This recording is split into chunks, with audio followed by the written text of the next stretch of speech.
अस्सलाम वालेकुम क्लास 8। आज हम लोग अपनी एक्सरसाइज 2.4 स्टार्ट करेंगे, जिसके अंदर सबसे पहले हम लॉज ऑफ एक्सपोनेंट के बारे में पढ़ेंगे। तो लॉज ऑफ एक्सपोनेंट जो हैं उनको मैंने लिखा है और वन बाय वन मैं एक्सप्लेन करता हूँ। सबसे पहले कुछ कंडीशन हैं जो उसने दी हुई हैं। वो कहता है if A B belongs to real number, कहता है ए और बी जो है सेट ऑफ रियल नंबर से बिलोंग करते हैं, एंड एम एन, जो एम और एन है ये पॉजिटिव इंटीजर है, ठीक है। देन सबसे पहला जो लॉ है वो कहता है ए की पावर एम डॉट ए की power N is equal to A की पावर एम प्लस एन। अब इसका क्या मतलब है, देखिए यहाँ पर आप लोगों के पास बेस क्या है ए, और यहाँ पे एक्सपोनेंट जो है ये एम है, और ये डॉट का मतलब है कि ये दोनों आपस में मल्टीप्लाई हो रहे हैं, ये प्रोडक्ट का साइन है। और यहाँ पर भी बेस आपकी ए है और जबकि एक्सपोनेंट है वो एन है। तो याद रखिएगा, जब दो टर्म्स आपस में मल्टीप्लाई हो रही हों और उनकी बेस सेम हो और पावर डिफरेंट, बेसिस सेम हो लेकिन पावर्स डिफरेंट हो, तो हम बेस को एक बार लिखते हैं और उनकी पावर्स को ऐड कर देते हैं, लाइक दिस। पार्ट नंबर 2, इस लॉ को हम पावर लॉ करेंगे। लिखा है ए की पावर एम और इस सारी टर्म की होल पावर जो है ये एन है। तो इसमें ये जो दो पावर्स आ रही हैं इन दोनों का आपस में प्रोडक्ट ले लिया जाएगा, यानी कि एम और एन का। तो यहाँ पे मैंने इसको एम एन लिख दिया। अब एम एन की जगह कोई नंबर्स होते तो उनका प्रोडक्ट मैं लिख देता। फॉर एग्जांपल 2 और 3 होते तो मैं 2 3 डायरेक्ट इधर 6 लिख देता। पार्ट नंबर 3, अब यहाँ पर आप लोग देख सकते हैं इसमें आप दोनों की ए और बी आपस में प्रोडक्ट हो रहे हैं। बेसिस डिफरेंट है, बेसिस डिफरेंट है और इनकी ए की पावर दी हुई है होल, ठीक है। तो जब इस तरह हो कि दो टर्म्स का जो प्रोडक्ट दिया हुआ है, ठीक है, और उसकी होल पावर है, तो ये पावर अंदर जो भी टर्म होगी उन दोनों टर्म्स के ऊपर होगी। जैसे कि यहाँ मैंने लिख दिया ए की पावर एन और बी की पावर एन, तो ये एक्सपोनेंट ए के ऊपर भी आ जाएगी और बी के ऊपर भी आ जाएगी। अब ये जो लॉ पढ़ेंगे ये कोशेंट लॉ कहलाता है, क्योंकि इसमें आपस में ये दोनों टर्म्स जो हैं वो डिवाइड हो रही है। अभी इसमें भी आप लोग देखें दोनों की बेस डिफरेंट है, यानी कि ए और बी आपस में डिवाइड हो रहे हैं और होल में पावर एन है, तो इसको हम लोग लिख सकते हैं। अब इसी तरह ये पावर एन जो है ए के ऊपर भी आ जाएगी और बी के ऊपर भी आ जाएगी। तो देखें यहाँ पर ए बेस है और यहाँ पर बी बेस है, दोनों बेसिस डिफरेंट है, पावर सेम है। तो आप ये चीज़, ये दोनों एक दूसरे के इक्वल हैं, आप इसको इसके इक्वल लिख सकते हैं। साथ ही साथ उसने क्या कंडीशन दी है कि बी ज़ीरो नहीं हो सकता, यानी कि यहाँ पे आपके डिनोमिनेटर में ज़ीरो नहीं आना चाहिए। नंबर 5, अब इस कंडीशन में देखें आपकी बेसिस सेम आ गई, क्वोशंट लॉ में बेसिस सेम है, पावर जो है वो डिफरेंट है। तो ऐसी सूरत हाल में जब दो टर्म्स डिवाइड हो रही हैं और उनकी बेस सेम है जबकि पावर डिफरेंट है, ठीक है, तो जैसे हमने प्रोडक्ट लॉ में किया था, प्रोडक्ट लॉ में क्या करते थे, बेस को एक दफ़ा लिखते थे और पावर्स को ऐड करते थे, लेकिन यहाँ पे हमें पावर्स को क्या करना है, सब्ट्रैक्ट करना है। साथ ही साथ वो कहते हैं where M is greater than N, यानी कि जो फर्स्ट वाली आपकी टर्म होगी वो एन से ग्रेटर है और यहाँ पे जो ए है वो ज़ीरो नहीं हो सकता, ठीक है, यानी कि ज़ीरो के ऊपर पावर नहीं लेनी। नंबर 6, यहाँ पे लिखा है ए की power 0 is equal to 1 where A is not equal to 0। उसके कहने का मतलब है ये जो नंबर है ये नॉन ज़ीरो होना चाहिए, यानी 0 की पावर 0 लेंगे तो 1 नहीं आ सकता। अदरवाइज कोई भी नंबर लें, ठीक है, तो वो आपके पास कोई भी नॉन ज़ीरो नंबर ले लें, उसकी पावर 0 लेने पे आपका आंसर क्या आएगा, 1। 7th वाले में वो कहता है ए की पावर माइनस एन, तो इसको हम कैसे लिख सकते हैं, देखिए मैंने इस टर्म का पहले रेसिप्रोकल ले लिया, ए का रेसिप्रोकल क्या होगा 1/a, ठीक है, और ये जो नेगेटिव पावर है इसको पॉजिटिव कर दिया गया। और इसमें भी यही कंडीशन दी है कि ये जो ए है बजाते खुद 0 नहीं होना चाहिए।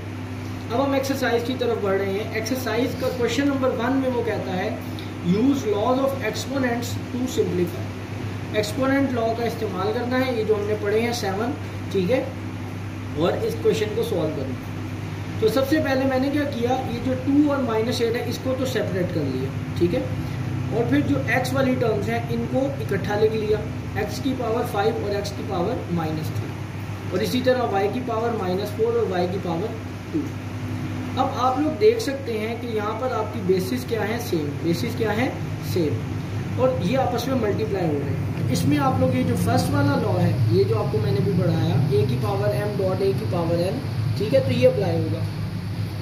अब क्वेश्चन ये प्रोड्यूस होता है कि यहाँ पर तो पावर माइनस में दी गई है, तो आप लोग देखें, अगर मैं इसको इधर छोटा सा रफ वर्क में लिखता हूँ, लिखा है x की पावर m ठीक है। अब हमने तो प्लस करना है, तो ये ब्रैकेट में -3 है, तो नेक्स्ट स्टेप के अंदर ये 5 प्लस माइनस माइनस हो जाएगा। इसी वजह से मैं इसको डायरेक्ट लिख दी है। तो आप लोग भी जब करेंगे तो आप लोग इसको डायरेक्ट कर सकते हैं। यहाँ पर अब देखें सेम रूल अप्लाई होगा। अब आपने -4 जो कि पहले दिया हुआ है वो लिख दिया, एंड देन ये वाला 2 ऐड कर दिया इसमें। अब आपके पास आंसर आ गया -16 x की पावर 2 y की पावर -2। अब ये नेगेटिव पावर वाली टर्म को पॉजिटिव बनाने के लिए मैं 7th वाला जो लॉ है वो लगाऊंगा, a की पावर -n। ठीक है, मैं इसका पहले रेसिप्रोकल लूँगा। देखें मैंने क्या किया, y का रेसिप्रोकल लिया तो नीचे चला गया, और ये जो पावर नेगेटिव थी इसको पॉजिटिव बना दिया। इस तरीके से मैंने इसका पार्ट नंबर 2 सॉल्व कर लिया। अब मैं आगे बढ़ता हूँ। अब स्टूडेंट्स मैंने इसका पार्ट नंबर 4 यहाँ पर लिखा है, जिसमें लिखा है 81 की पावर n, 3 की पावर 5, -3 की power 4 and -1 and 243 divided by 9 की पावर 2n और 3 की पावर 3। यहाँ साइड पर मैं आप लोगों को सबसे पहले फैक्टर्स बनाने सिखा देता हूँ। फैक्टर्स वैसे आप क्लास 6 में 7 में करके आ चुके हैं, फिर भी मैं इसको रिवाइज करवा देता हूँ। सबसे पहले मैंने इस 81 के फैक्टर बनाए। आप 3 के टेबल से बना लें। 3 2 6, 3 7 21, 3 9 27, 3 3 9 एंड देन 3 1 3। तो आपके पास कितने 3 आ गए, 1 2 3 4। तो 81 की पावर n को मैंने लिख लिया 3 की पावर 4। 3 की पावर 5 को एज इट इज लिखा रहने दिया, ये टर्म भी एज इट इज लिख ली। इसी तरह 243 के जब आप फैक्टर 3 से बनाएंगे तो ये 3 की पावर 5 आ जाएगी, और इसी तरह 9 के जब फैक्टर बनाएंगे तो 3 का स्क्वायर, और बाकी टर्म्स को एज इट इज लिख दिया।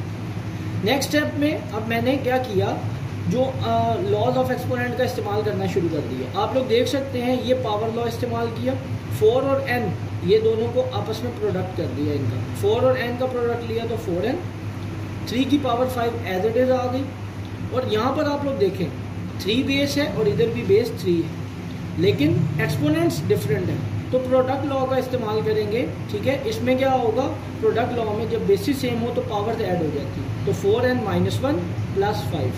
अब 5 में से 1 जाएंगे तो क्या बच जाएगा 4। और नेक्स्ट स्टेप में इधर भी प्रोडक्ट लॉ इस्तेमाल किया, बेसिस सेम तो पावर ऐड, और नीचे भी यही काम किया। तो अब मैंने इसको मज़ीद सिंप्लीफाई किया। अब आप लोग देख सकते हैं कि 3 की पावर 4n प्लस 3 ये एक इन दोनों टर्म्स का एलसीएम बना हुआ है, जो ठीक है इनके नीचे जो है ये वाली वैल्यू क्या है, एलसीएम के तौर पे एलसीएम का रोल प्ले कर रही है।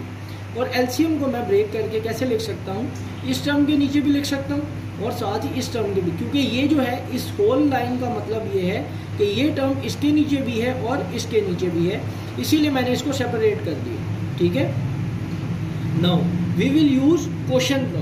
अब यहाँ पे क्वोशंट लॉ यूज करेंगे। आप लोग देख सकते हैं बेसिस सेम है और डिवाइड हो रही हैं और इनकी पावर्स डिफरेंट है। तो पावर्स में क्या करते हैं हम, ये जो नीचे वाली टर्म है प्लस का 4n जब ये ऊपर जाएगी तो -4n हो जाएगा, और जो प्लस का 3 है ये ऊपर जाके -3 हो जाएगा। बेसिकली मैंने सब्ट्रैक्ट किया है और यही रूल यहाँ पर भी अप्लाई किया। अब 4n और 4n ये दोनों एक जैसी टर्म्स हैं लेकिन ऑपोजिट साइंस के साथ, इसलिए इन्हें कैंसिल कर दिया।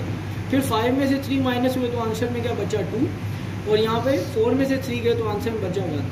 3 का स्क्वायर हम जानते हैं 9, और 9 में से 3 माइनस हुए तो 6।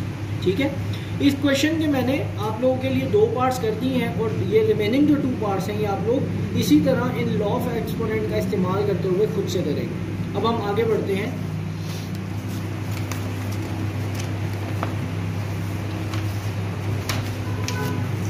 क्वेश्चन नंबर 2 की जाने। क्वेश्चन 2 में वो कहता है शो दैट x की power a divided by x की पावर b, और होल में पावर है a प्लस b, x की power b divided by x की पावर c, होल में पावर है b प्लस c, x की power c divided by x की पावर a, होल में पावर है c प्लस a।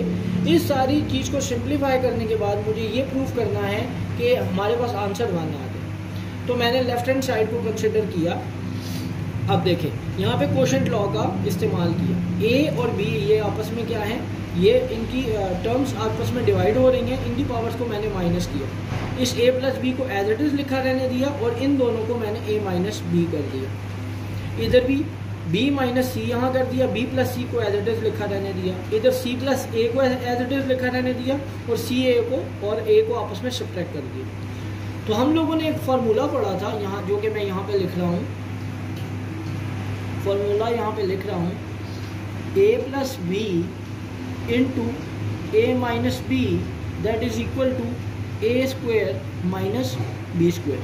तो आप लोग देख सकते हैं यहाँ पे जो पावर्स के अंदर मैंने वही फार्मूला अप्लाई किया, A plus B into A minus B किसके बराबर आया, A square minus B square, B plus C B minus C B square minus C square, C plus A C minus A C square minus A square. यहाँ पर again product law का इस्तेमाल करेंगे। आप लोग देख सकते हैं बेसिस सेम है और आपस में मल्टीप्लाई हो रही है, तो इनकी पावर्स को ऐड कर देंगे। तो मैंने ए स्क्वायर ये minus B square as it is लिखा, इसमें ऐड किया बी स्क्वायर और सी स्क्वायर, फिर ऐड किया सी स्क्वायर और ए स्क्वायर। तो ए स्क्वायर और माइनस ए स्क्वायर कैंसिल हो गया, बी स्क्वायर और माइनस बी स्क्वायर, सी स्क्वायर और माइनस सी स्क्वायर कैंसिल हो गया। तो यहाँ पे पावर क्या बच गई, 0। और फिर हम लोगों ने एक लॉ पढ़ा था कि x अगर बताते खुद 0 नहीं होता, ठीक है, और पावर में 0 आ जाता है तो आपका आंसर क्या आएगा, 1। ठीक है, यहाँ पर जो आपका x है ये 0 नहीं है, ये बात अपने जहन में रखिएगा। तो ये अब आपकी राइट हैंड साइड के इक्वल आपका आंसर आ गया, तो ये बात हमारी प्रूफ हो गई। ठीक है, अब हम इसके क्वेश्चन नंबर 3 की तरफ बढ़ेंगे। क्वेश्चन 3 में कहता है हमें सिंप्लीफाई करना है।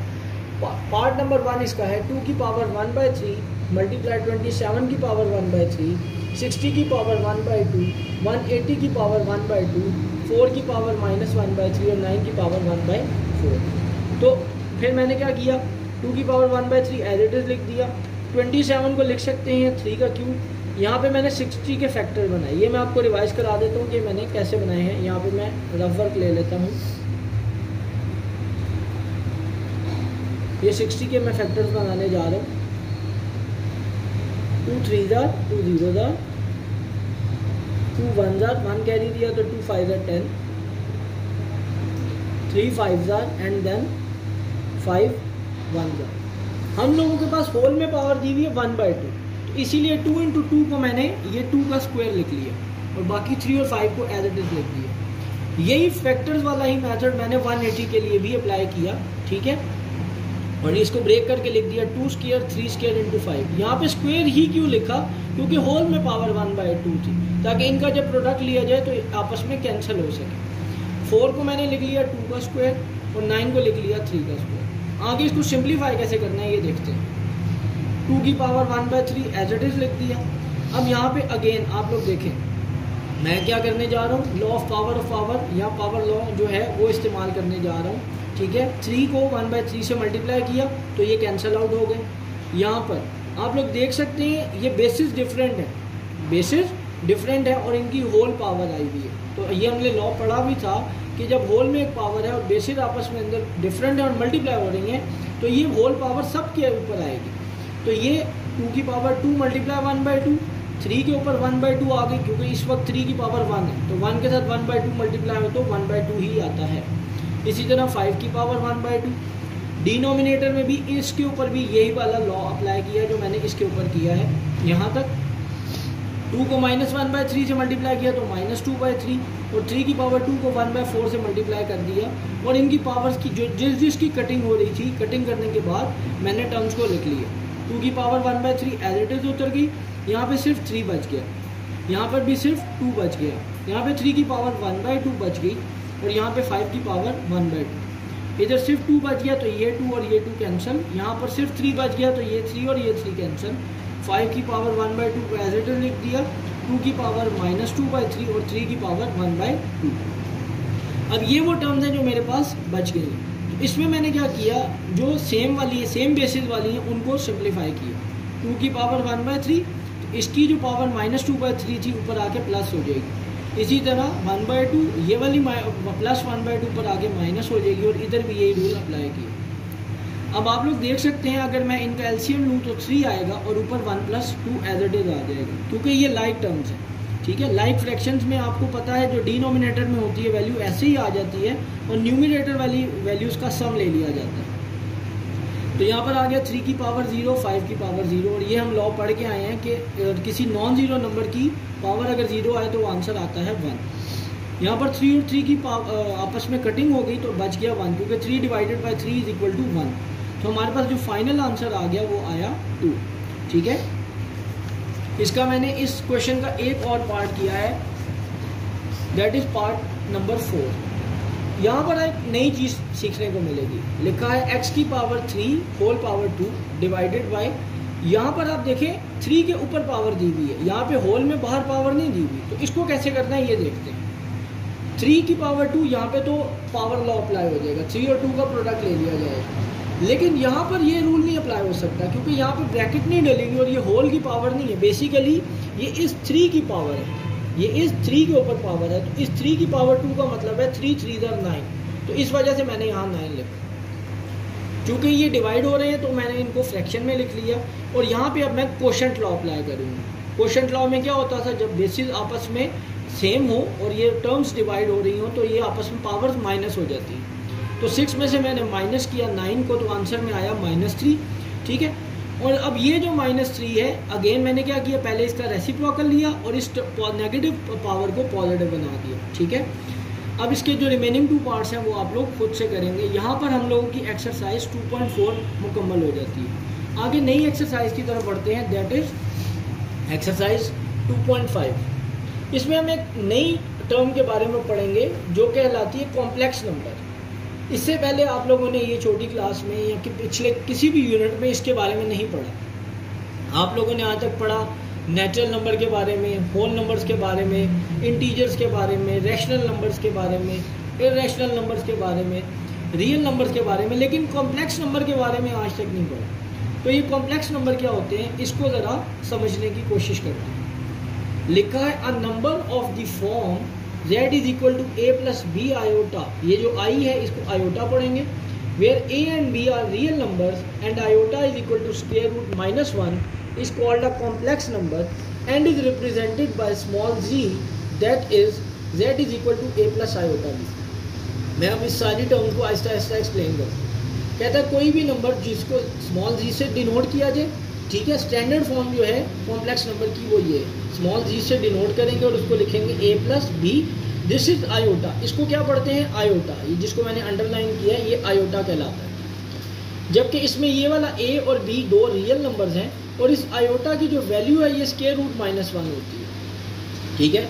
ये बेसिकली इंट्रोड्यूस ही इसलिए हुआ था कि जब भी आपके पास अंडर दी रूट के अंदर माइनस आ जाए तो हम क्या करें।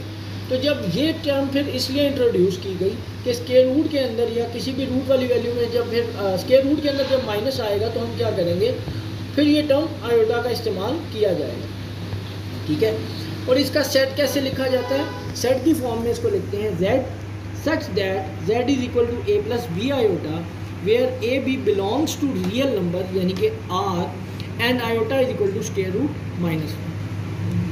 अब इसका पहले क्वेश्चन की तरफ बढ़ते हैं। पहला क्वेश्चन है आयोटा की पावर 7, ठीक है। इवेल्युएट करना है मुझे, इसकी एक वैल्यू निकालनी है। तो याद रखें कि मेरे पास आयोटा स्क्वायर की वैल्यू जो कि मैंने यहाँ यूज़ की है दैट इज़ इक्वल टू -1। तो ये जो पावर है, ये पावर के अंदर एक ऐसा नंबर होना चाहिए जो 2 का मल्टीपल हो, ठीक है। सो अनफॉर्चुनेटली 7 2 के डबल में नहीं आता, तो इस पावर को हम ब्रेक करेंगे। इसको मैंने क्या लिख दिया 1 + 6, क्या लिख दिया 1 + 6।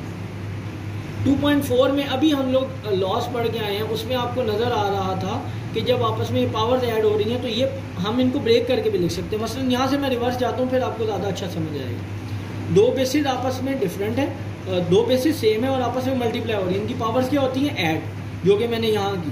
तो इनको हम वापस रिवर्स भी ला सकते हैं, ठीक है। तो मैंने ये किया, इसको लिख लिया आयोटा डॉट आयोटा की पावर 6। इस आयोटा को ऐसे ही लिखा रहने दिया और ये जो 6 है, चूँकि 6 2 के टेबल पे आता है इसलिए मैंने इसको लिख लिया 2 × 3। ऐसा मैंने इसलिए किया ताकि मैं आयोटा स्क्वायर की जगह उसकी वैल्यू इस्तेमाल कर सकूं, दैट इज़ -1। क्या कर सकूं, -1, जो कि मैंने यहाँ यूज़ की। और याद रखिएगा जब भी पावर में ऑड नंबर आ जाता है तो नेगेटिव साइन जो है वो ख़त्म नहीं हुआ करता, तो इसीलिए फाइनल आंसर आपका आया -1। और -1 जब आयोटा से मल्टीप्लाई हुआ तो माइनस आयोटा ही आया। अब आयोटा स्क्वायर -1 के इक्वल कैसे होता है, ये मैं रफ वर्क में आपको थोड़ा सा गाइड कर देता हूँ। आप लोग देख सकते हैं कि आयोटा जो है वो स्क्वायर रूट -1 के इक्वल होता है। अगर मैं बोथ साइड पे स्क्वेयरिंग करता हूँ, यहाँ पर भी और यहाँ पर भी, तो जब मैंने बोथ साइड पर स्क्वेयरिंग की तो ये आ गया iota square is equal to -1। तो ये टर्म इस तरह आई है, ठीक है। लेकिन नेक्स्ट टाइम आपको बस ये याद रखना है कि आयोटा स्क्वायर की वैल्यू -1 के इक्वल होती है। इसका मैंने एक और पार्ट किया है, पार्ट नंबर 4 लिखा है माइनस आयोटा की पावर 8। अब आपके पास पावर में एक इवन नंबर आ गया। अभी मैंने आपको बताया कि अगर ऑड पावर हो तब माइनस साइन नहीं ख़त्म होता, लेकिन जब पावर में इवन नंबर आ जाए तो माइनस साइन ख़त्म हो जाता है। ऑड नंबर और इवन नंबर के बारे में भी आपको मैं रिवाइज करवा देता हूँ। ऑड नंबर कौन से होते हैं? 1, 3, 5, 7 and up to so on. और जो इवन नंबर्स होंगे वो कौन से होंगे? 0, 2, 4, 6 and up to so on. यानी इवन नंबर जो है वो 2 के टेबल पे डिवाइड होंगे और ऑड नंबर वो होंगे जो 2 के टेबल पे डिवाइड नहीं होंगे। अब पावर में एक ऐसा नंबर आ गया जो 2 का मल्टीपल है। मैंने लिख दिया 2 मल्टीप्लाई बाय 4, आयोटा स्केयर की वैल्यू पुट कर दी, दैट इज -1। अब आप लोगों के पास पावर में इवन नंबर आ गया तो माइनस ख़त्म हो जाएगा। इसके remaining parts as it is है, तो ये आप लोग खुद से कर सकते हैं। इसके क्वेश्चन 2 की जानिब बढ़ते हैं, जिसमें वो कहता है राइट कॉन्जुगेट। तो कॉन्जुगेट कैसे लिखा जाता है? सबसे पहले चूंकि ये कॉम्प्लेक्स नंबर है तो मैंने इसको z से रिप्रेजेंट कर दिया। Let z is equal to 2 + 3 iota. Conjugate लेने के लिए मैंने इस z के ऊपर छोटी सी एक डैश डाल दी या स्लैश डाल दी, जिसको हम बार पढ़ेंगे, ठीक है। z bar is equal to 2 + 3 iota और इसके ऊपर भी बार डाल दी। अब कॉन्जुगेट लेने का मतलब है कि आयोटा को माइनस आयोटा से रिप्लेस कर दें, आयोटा को माइनस आयोटा से रिप्लेस कर दें। यानी आयोटा वाली जो टर्म है अगर उसके साथ प्लस है तो माइनस लगा दें, माइनस है तो प्लस लगा दें, ठीक है। तो सिंपल सा ये क्वेश्चन था। थर्ड पार्ट में देखें, लिखा है माइनस आयोटा। पहले मैंने इसको स्टैंडर्ड फॉर्म में लिख दिया। अब यहाँ पे जीरो रियल नंबर नहीं दिया हुआ तो मैंने अपनी तरफ से 0 लिख दिया और इसको लिख दिया 0 माइनस आयोटा। फिर इसके ऊपर कॉन्जुगेट लिया और माइनस आयोटा को प्लस आयोटा में लिया। इसी तरह के ये सिंपल क्वेश्चन हैं, इसके रिमेनिंग पार्ट्स आप लोग खुद से कर सकते हैं। अब इसके आगे पार्ट नंबर क्वेश्चन नंबर 3 की जानिब बढ़ते हैं। क्वेश्चन 3 में वो कहता है right real and imaginary parts. आप लोगों ने इसको उसी तरह z से रिप्रेजेंट कर दिया पहले, let z is equal to this. Real part वो होगा जिसके साथ आयोटा नहीं है, ठीक है, जो सिंगल टर्म लिखी हुई है। मैंने लिख दिया real part of z is 1। Imaginary part वो होती है जो आयोटा के साथ उसका कोफिशिएंट होगा। यहाँ पे आयोटा के साथ कुछ नहीं है तो 1 है, तो मैंने लिख दिया +1। ये +1 पूरे का पूरा इमेजिनरी पार्ट। एक और पार्ट देखते हैं, लिखा है -1 + 2 आयोटा।